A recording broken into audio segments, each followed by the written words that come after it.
Hello friend, आप सभी का स्वागत है आज की इस वीडियो में। आज की इस वीडियो में बिहार स्टेट एग्जाम 2025 के पेपर की एनालिसिस करने वाले हैं। 5 नवंबर 2025 का सेकेंड शिफ्ट का पेपर हो चुका है।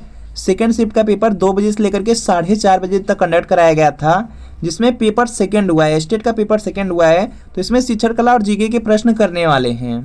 तो स्टेट एग्जाम में पूछा गया सबसे पहला प्रश्न आपका है यहाँ पे कि प्रभावी शिक्षण का आधार क्या है। तो यहाँ पे इसका राइट आंसर हो जाएगा शिक्षक और छात्र के बीच का जो संवाद होता है वह प्रभावी शिक्षण का आधार होता है। तो यहाँ पर आपका ऑप्शन नंबर जो बी वाला दिया गया है यह बिल्कुल यहाँ पे राइट आंसर है। अगला है कि अधिगम का सबसे महत्वपूर्ण संकेतक क्या है। तो यहाँ पे इसका राइट आंसर हो जाएगा व्यवहार में अस्थायी परिवर्तन। ऑप्शन नंबर जो बी है यह बिल्कुल राइट आंसर होगा। अधिगम का मतलब होता है लर्निंग या सीखना होता है। अगर आप कुछ सीखे हैं तो वह कैसे पता चलेगा आपके व्यवहार में, जब अस्थायी परिवर्तन होगा। तो यहाँ पे बी वाला राइट आंसर है। ब्लूम वर्गीकरण में जो अनुप्रयोग है स्तर पर क्या किया जाता है। तो यहाँ पे इसका राइट आंसर हो जाएगा तथ्य को नए संदर्भ में उपयोग किया जाता है, तो उसको अनुप्रयोग होता है वह। तो यहाँ पे क्या होगा, बी वाला आपका राइट आंसर हो जाएगा। अगला है कि शिक्षण विधियों में समस्या समाधान विधि का प्रमुख उद्देश्य है। तो यहाँ पे इसका राइट आंसर हो जाएगा स्वतंत्र चिंतन को प्रोत्साहन देना। जो समस्या समाधान विधि होती है उसका उद्देश्य होता है कि बिल्कुल स्वतंत्र चिंतन हो, उसको प्रोत्साहन दिया जाता है, प्रोत्साहित किया जाता है। तो बी वाला राइट आंसर होगा। अगला प्रश्न है कि परियोजना विधि में छात्र क्या करते हैं। तो यहाँ पर देखेंगे इसका राइट आंसर हो जाएगा स्वयं कार्य करके सीखते हैं। जो परियोजना विधि होती है उसमें देखेंगे स्वयं कार्य करना होता है और उसके माध्यम से सीखते हैं बच्चे। तो यहाँ पे क्या होगा, बी वाला राइट आंसर होगा। अगला प्रश्न आपके सामने की पाठ योजना बनाते समय सबसे पहले क्या तय किया जाता है। तो यहाँ पर देखेंगे इसका राइट आंसर हो जाएगा सबसे पहले जो आप शिक्षा देंगे, जो कुछ पढ़ाएंगे उसका उद्देश्य डिसाइड करेंगे। तो क्या हो जाएगा, शिक्षण उद्देश्य। पाठ योजना मतलब लेसन प्लान बनाते समय सबसे पहले शिक्षण उद्देश्य को तय किया जाता है। तो बी वाला राइट आंसर होगा। अगला है कि शिक्षण कौशल जो आपका टीचिंग स्किल है उसका अर्थ है। तो यहाँ पर देखेंगे इसका राइट आंसर हो जाएगा शिक्षण प्रक्रिया को प्रभावी बनाने की कला है। जो टीचिंग स्किल होता है या जो शिक्षण कौशल होता है वह क्या करता है, जो शिक्षण प्रक्रिया रहती है उसको प्रभावी बनाता है। तो यहाँ पे बी वाला राइट आंसर है। अगला है कि सूक्ष्म शिक्षण में एक कौशल सत्र की अवधि होती है।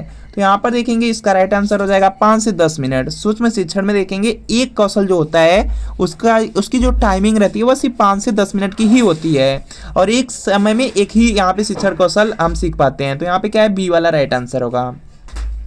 सूक्ष्म शिक्षण का सबसे महत्वपूर्ण चरण कौन सा है। तो यहाँ पे इसका राइट आंसर हो जाएगा, इसमें देखिए सबसे ज़्यादा इंपॉर्टेंट होता है कि फीडबैक प्राप्त करना। जो सी वाला है ये बिल्कुल राइट आंसर हो जाएगा। जब सूक्ष्म शिक्षण करते हैं या उसमें शिक्षण करते हैं तो उसमें जो गलतियां रहती है उसको आपको बताया जाता है, तो उसमें आप सुधार लाते हैं। तो ये फीडबैक के माध्यम से हो पाता है। तो यहाँ पे क्या होगा, सी वाला राइट आंसर है। प्रभावी कक्षा प्रबंधन के लिए आवश्यक है। तो यहाँ पे इसका राइट आंसर हो जाएगा विद्यार्थी की सहभागिता बहुत ज़्यादा जरूरी है प्रभावी कक्षा प्रबंधन के लिए। तो बी वाला राइट आंसर है। अगला प्रश्न आपके सामने की कक्षा का जो पारिस्थितिक तंत्र है, जो क्लासरूम का इकोसिस्टम है, किसे दर्शाता है। तो यहाँ पे इसका राइट आंसर हो जाएगा शिक्षक और छात्र का जो पारस्परिक संबंध होता है। तो यहाँ पे क्या होगा, ए वाला राइट आंसर होगा। पुस्तकालय का सर्वोत्तम उपयोग कैसे किया जा सकता है। तो यहाँ पे इसका जो राइट आंसर है यह होगा आत्मनिर्भर अध्ययन के लिए।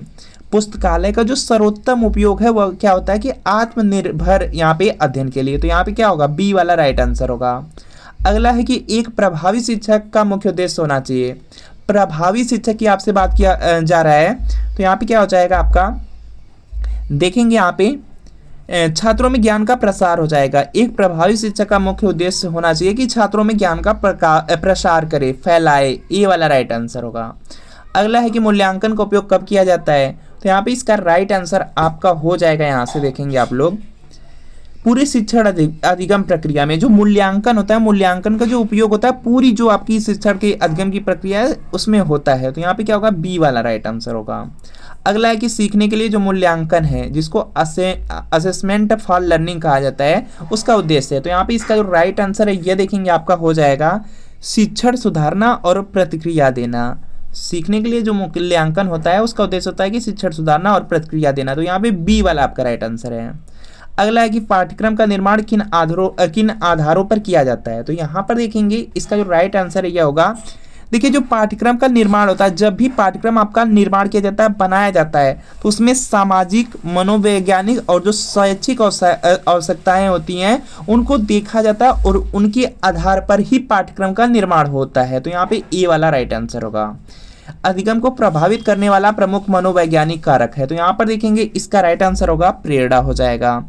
प्रेरणा आपका यहाँ पे अधिगम को प्रभावित करने वाला प्रमुख कारक होता है, तो यहाँ पे ये वाला बिल्कुल राइट आंसर होगा। शिक्षण सहायक सामग्री का चयन किस पर निर्भर करता है, तो यहाँ पे इसका राइट आंसर आपका हो जाएगा यहाँ से विषय और शिक्षण उद्देश्य पर। देखिए जो शिक्षक सहायक सामग्री है, जिस तरह के आप विषय पढ़ाएंगे उसी के अनुसार शिक्षक सहायक सामग्री लाना पड़ता है और यह शिक्षण के उद्देश्य पर भी डिपेंड रहती है। तो यहाँ पे क्या होगा, बी वाला राइट आंसर होगा। इसके बाद नेक्स्ट है कि हाथों से करने वाला जो अधिगम है, जिसको हैंड्स ऑन लर्निंग कहा जाता है, में सबसे प्रमुख विशेषता क्या है, तो यहाँ पर देखेंगे इसका राइट आंसर आपका हो जाएगा प्रयोगात्मकता और अनुभव हो जाएगा। तो यहाँ पे क्या होगा, आपका ऑप्शन नंबर बी वाला राइट आंसर है। अगला प्रश्न है कि शिक्षक में कौन सा गुण सर्वोत्तम माना जाता है, तो यहाँ पे इसका राइट आंसर हो जाएगा।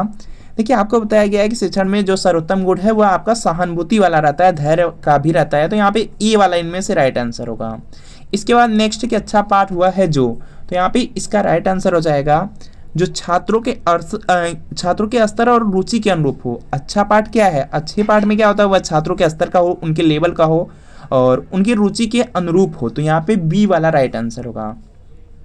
अधिगम का सिद्धांत सुदृढ़ीकरण किस पर बल देता है, तो यहाँ पे देखेंगे इसका जो राइट आंसर है यह देखेंगे हो जाएगा आपका सुदृढ़ीकरण दिया गया है, तो यह पुरस्कार पर हो जाएगा, जोर देता है या बल देता है, तो सी वाला राइट आंसर है। कक्षा में सकारात्मक वातावरण का निर्माण किससे होता है, तो यहाँ पे देखेंगे इसका राइट आंसर हो जाएगा सहभागिता और संवाद से होता है, तो बी वाला आपका राइट आंसर है। इसके बाद नेक्स्ट कि मूल्यांकन का एक महत्वपूर्ण उद्देश्य है, तो यहाँ पे इसका राइट आंसर हो जाएगा सीखने में सुधार लाना। मूल्यांकन क्यों किया जाता है, मूल्यांकन से आपकी गलतियों का पता चलता है, उसके बाद क्या होता है कि सीखने में आप सुधार लाते हैं, तो यहाँ पे क्या होगा, ए वाला आपका राइट आंसर होगा। अगला है कि अधिगम के उद्देश्यों को स्पष्ट करने में कौन सहायक होता है, तो यहाँ पे देखेंगे इसका राइट आंसर हो जाएगा ब्लूम की टैक्सोनॉमी है, तो यहाँ पे क्या है, ए वाला बिल्कुल राइट आंसर हो जाएगा। इसके बाद नेक्स्ट प्रश्न आपका है यहाँ पे कि पाठ योजना के सारांश भाग में क्या लिखा जाता है, तो यहाँ पर देखेंगे इसका राइट आंसर हो जाएगा। देखिए जो पाठ योजना आप लोग लेसन प्लान बनाए होंगे, चाहे आपने यहाँ पे बीएड जब किया होगा तो उसमें देखेंगे होंगे कि लेसन प्लान बनवाया जाता है जब आप बीएड कर रहे होते हैं, तो उसमें जो सारांश वाला पार्ट रहता है उसमें देखेंगे परिणाम और निष्कर्ष लिखा जाता है, तो यहाँ पे क्या होगा, बी वाला बिल्कुल राइट आंसर हो जाएगा। अगला है कि अधिगम को स्थायी बनाने के लिए क्या आवश्यक है, तो यहाँ पे इसका राइट आंसर हो जाएगा यहाँ से, यहाँ पर देखेंगे पुनर्बलन हो जाएगा, तो यहाँ पे क्या है, ए वाला बिल्कुल राइट आंसर हो जाएगा। इसके बाद नेक्स्ट है कि प्रेरणा का अर्थ है, तो यहाँ पे इसका जो राइट आंसर है यह देखेंगे हो जाएगा। देखिए प्रेरणा का अर्थ होता है आंतरिक इच्छा शक्ति, और आंतरिक इच्छा शक्ति जो सीखने के लिए प्रेरित करे, तो यहाँ पे क्या है, बी वाला राइट आंसर होगा। अगला है कि शिक्षण का सर्वश्रेष्ठ तरीका कौन सा माना गया है, तो यहाँ पे देखेंगे इसका राइट आंसर हो जाएगा जो छात्र केंद्रीय शिक्षण होता है, यह शिक्षण का सर्वश्रेष्ठ तरीका है, तो यहाँ पे क्या है, ए वाला आपका राइट आंसर हो जाएगा। जो शिक्षा दी जाए वह छात्र के अनुरूप दिया जाए, छात्रों को ध्यान में रखकर दिया जाए, वही छात्र केंद्रीय शिक्षण होता है, तो ये वाला राइट आंसर है।